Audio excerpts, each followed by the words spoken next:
Dear students, मैं हूं मुदिता और आज हम आप लोग की बहुत ही इंपॉर्टेंट क्वेरी को सॉल्व करने वाले हैं। How to solve unseen passage.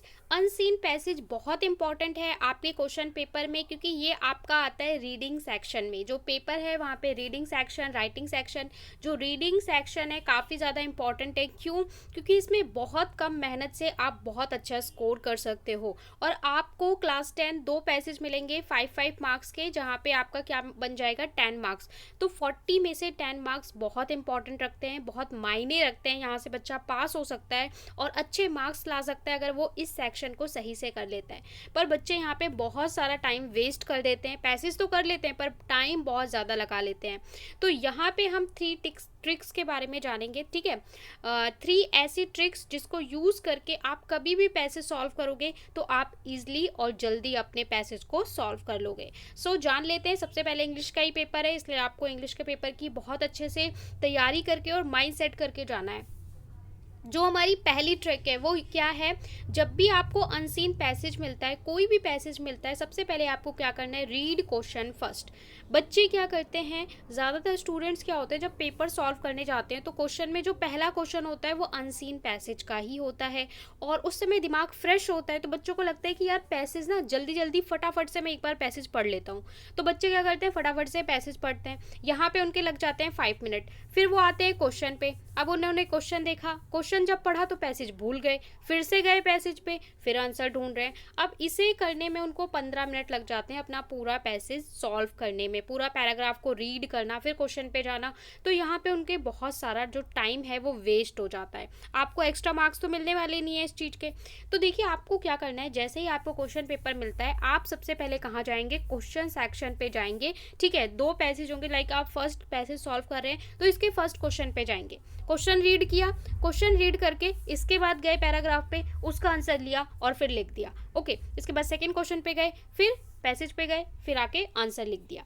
अब यहाँ पे भी आप टाइम कैसे बचा सकते हैं, वो हमारा अगला पॉइंट है कि जो आपका पैसेज है, अब आपने एक क्वेश्चन पढ़ा तो एक क्वेश्चन के लिए आपको पूरा पैसेज जाके रीड करने की ज़रूरत नहीं है, वहाँ पे भी आपको टाइम सेविंग करनी है। फर्स्ट पॉइंट क्लियर हो गया कि हम पहले जाएंगे क्वेश्चन को रीड करेंगे देन पैसेज पे जाएंगे। सेकंड पॉइंट हमारा क्या है, जो सेकंड ट्रिक है, अंडरलाइन क्वेश्चन कीवर्ड। जैसा मैंने कहा कि आपको यहाँ पे भी टाइम वेस्ट नहीं करना। आपके पास क्वेश्चन है, आपने क्वेश्चन रीड किया, क्वेश्चन को रीड करते वक्त ही आपको क्या करना है, क्वेश्चन के कीवर्ड को अंडरलाइन करना है। ध्यान से मेरी बात सुनेंगे, कीवर्ड्स। अब ये कीवर्ड क्या है, देखिए जो आपका क्वेश्चन पूछता है उस क्वेश्चन में आपका कुछ हेल्पिंग वर्ड्स होते हैं और कुछ आपका WH फैमिली होता है कि what is this, why is this, और इसके अलावा जो वर्ड्स होते हैं वो आपके कीवर्ड होते हैं। लाइक किसी पर्सनैलिटी के बारे में बता रखा है, ठीक है, किसी इंसान के बारे में बता रखा है, हमारे प्राइम मिनिस्टर के बारे में बता रखा है। ओके, सो वहाँ पे उनके बारे में यहाँ पे क्वेश्चन में पूछ लिया कि उनका बर्थ कहाँ हुआ था, what is the birth place.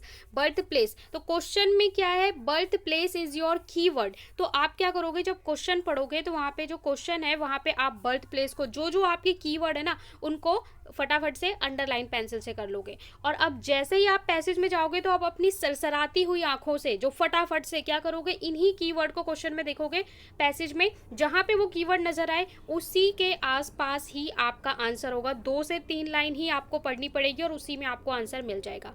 I hope आपको ये पॉइंट क्लियर हुआ हो। सबसे पहले आपको क्वेश्चन पढ़ना है, जब आप क्वेश्चन पढ़ रहे हो तो क्वेश्चन में उसी वक्त कीवर्ड्स को आपको अंडरलाइन करना है, इन कीवर्ड को ही आपको पैसेज में देखना है और वहीं पे 2-3 लाइन में ही आपका आंसर होगा, उसे आपको लिखना है। जब आप ऐसा करोगे, क्वेश्चन में भी कीवर्ड्स को अंडरलाइन कर लोगे तो फटाफट से आपको आंसर्स मिलते जाएंगे।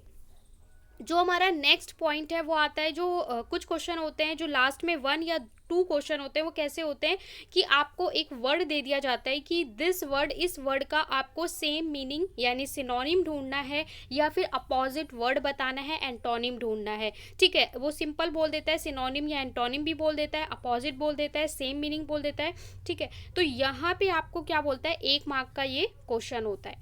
अब इसमें क्या करना होता है आपको, इसके लिए भी आपकी एक ट्रिक है। देखिए यहाँ पे जो वोकैबुलरी आपकी स्ट्रांग होनी चाहिए, अगर आपकी वोकैबुलरी स्ट्रांग है तो आप वैसे ही बता सकते हैं, लेकिन यहाँ पे जो बच्चों की वोकैबुलरी वीक है मैं उनके लिए बात करूँगी और ये ट्रिक सबके लिए काम करती है। जब आप पैसेज पे जाएंगे, पैसेज पे कैसे जाएंगे, आप क्वेश्चन पढ़ रहे हैं, क्वेश्चन के कीवर्ड को अंडरलाइन कर रहे हैं, पैसेज में आपको वो वर्ड मिल जा रहे हैं, आपका आंसर मिल जा रहा है। ऐसे कर करके आप स्टार्टिंग की 4 लाइन, फिर 4 लाइन, आप एक बार पूरे पैसेज से गो थ्रू हो जाएंगे अपने सारे क्वेश्चंस को सॉल्व करते वक्त।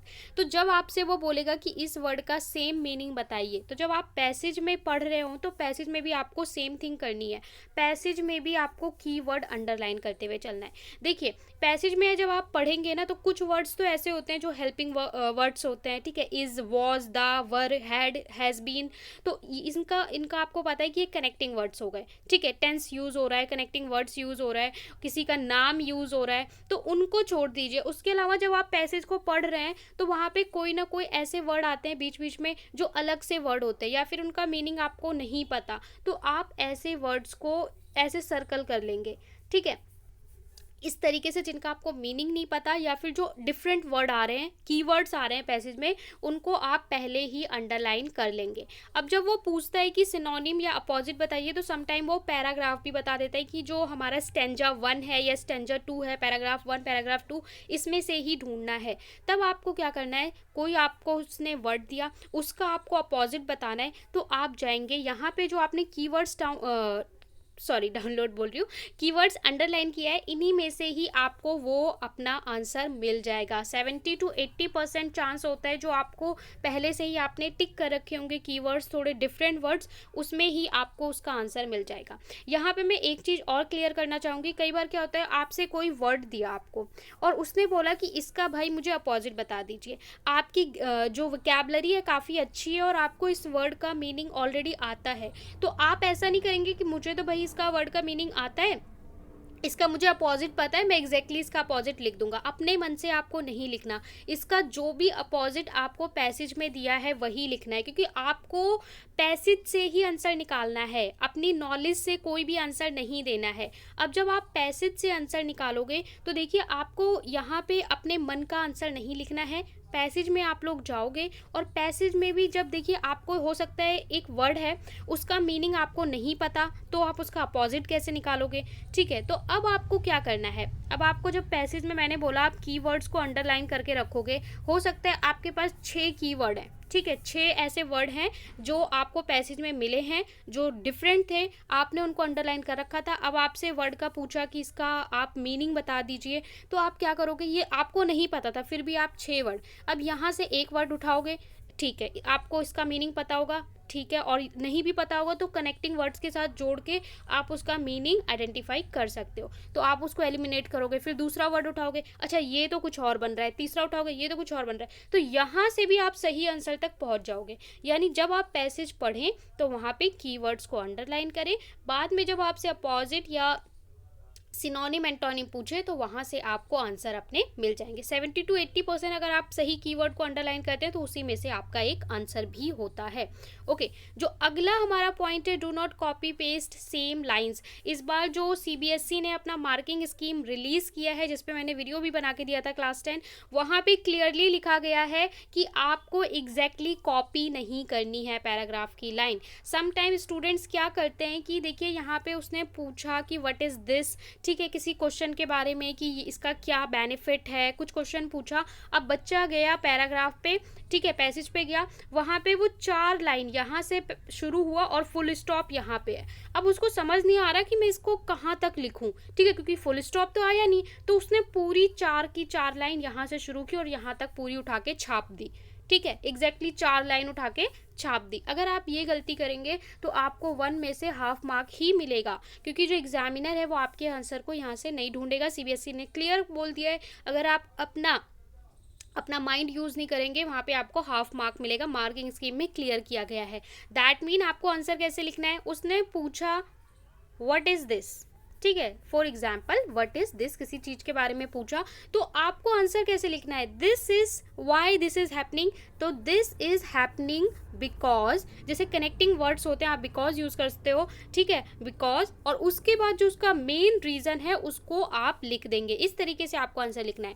कई क्वेश्चन होते हैं जहाँ पे आप आंसर जब लिखते हो तो आंसर में टेंस, कुछ वर्ड्स के टेंस चेंज हो जाते हैं, पर बच्चे क्या करते हैं कि भाई एग्जैक्टली छाप रहे हैं, उसका टेंस भी चेंज नहीं कर रहे। तो यहाँ पे आपको टेंस चेंज करना है, हेल्पिंग वर्ड्स का, कनेक्टिंग वर्ड्स का यूज़ करना है, एग्जैक्टली कॉपी नहीं करना है। अगर आप एग्जैक्टली कॉपी भी करें तो थोड़ा सा स्मार्ट तरीके से करिए जिससे आपको फुल मार्क मिले। सीबीएसई ने क्लियर बोल रखा है, अगर आप पूरा छाप दोगे तो आपको आंसर हाफ ही मार्क मिलेगा। ओके, जो अगला पॉइंट है, कुछ क्वेश्चन इस तरीके से आते हैं, title of given paragraph, appropriate title दीजिए जो आपने पैसेज पढ़ा या जो कोई पोइट्री का सेक्शन आ गया, ठीक है, क्लास 12th में आता है तो उसका आप एक टाइटल दीजिए, टाइटल देने को बोलता है, ठीक है। 12th में इस तरह के क्वेश्चन ज़्यादा आते हैं, 11th 12th में।